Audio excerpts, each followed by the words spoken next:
Hi, good evening, everyone.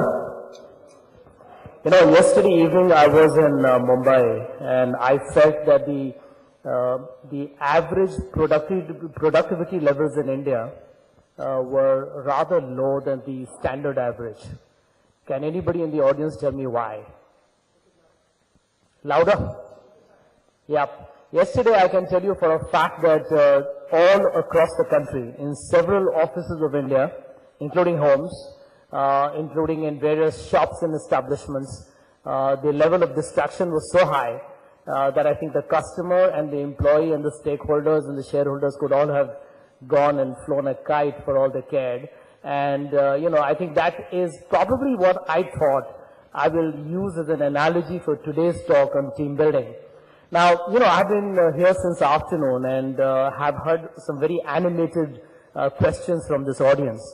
And let me tell you that Sachin Tendulkar, is he small, medium or big in terms of his physical appearance? Small, right? So let me tell you that please do not ever tell yourself that size matters.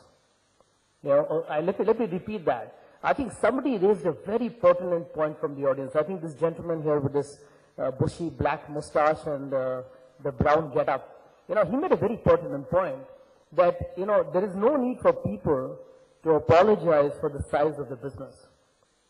Because at some point, even the biggest multinationals that you see, even some of the biggest domestic corporates, which are today listed on the stock exchanges and have massive market capitalizations and have recruited people in thousands, even they were small.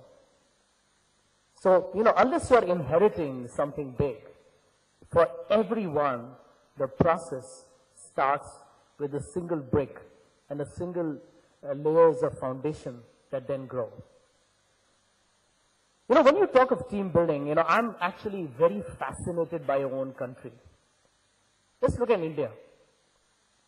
Right now, even as we talk, all the TV channels and everywhere else in all the print media and everywhere that you can think about, everyone is talking about a state which is being split. We all know we are talking about Andhra, we are talking about Telangana. At the same time, in Copenhagen, in Denmark, you are having over 180 countries put together that cannot agree on how to save the planet itself. Talk of team building, that's a tough one. So now you have BRIC countries, you have basic countries against the Western countries, but it's very difficult to bring people to be on the same side. I was sitting with my old Dale Carnegie team outside, and I'll be very forthright with you. Having done my MBA and all that, I'll make a very, shall we say, honest evening confession. Making a team and making it work, more importantly, is one of the toughest jobs of management. No matter what they teach you in Wharton, in IIM Ahmedabad, and in XLRI and the Harvard Business School, creating a team and making it work is a lot more difficult than it appears. Think about our own country, a country that we love to criticize. We have given birth to 4 or 5 of the biggest religions the world has ever seen. Buddhism, Hinduism, you name it, these religions were formed and have been part of India.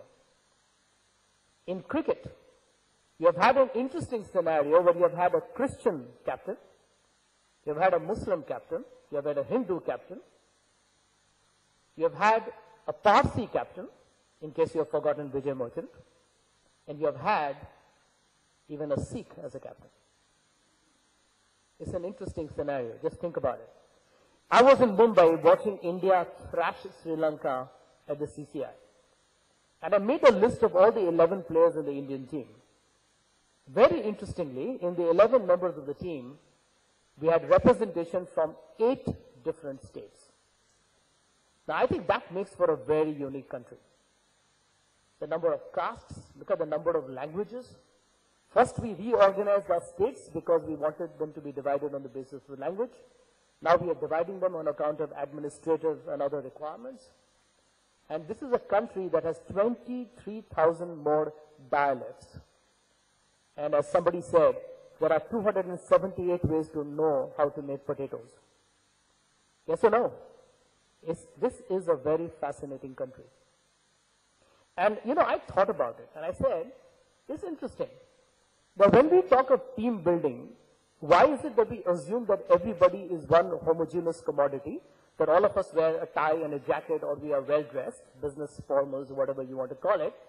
And why do we think it's so easy to make a team? I sat across the table outside during this lovely wintry sunshine that Delhi has. We in Mumbai don't quite have that privilege. And I can tell you, I sat across the table, and out of the 8 people from my own office in Delhi, all of us come from 8 different parts of India. It's remarkable. And in my opinion, therefore, when we are looking at businesses and SMEs today, I looked at what is the unique advantage that everybody from the SME who's in the room, right from all of us sitting in these more cushy sofas in the front to right down to you at the back, I think the biggest advantage that we have is that we provide for a lot of personalized leadership. It will change as you grow, but I can tell you something from experience, that no matter what you say or do, the truth of life is that a personalized equation into your relationships is what really finally works. I was asked to give a talk last week in a corporate congregation, and I said, no matter how much we in India debate about the Ambani brothers, there's a legal, wrangle going on, and every day you will hear how Ram Jethmalani representing one faction versus Mr. Salve, kind of representing the other, are exchanging salvos and great wit and sarcasm. But the bottom line, ladies and gentlemen, is that the solution to that actually lies with a lady, very old, in her 70s, and her name is Kokila Ben. You can hire the world's best lawyers, but sometimes your biggest solutions come from places where trust is born. When teams are splintered, you look around for somebody whom you can trust.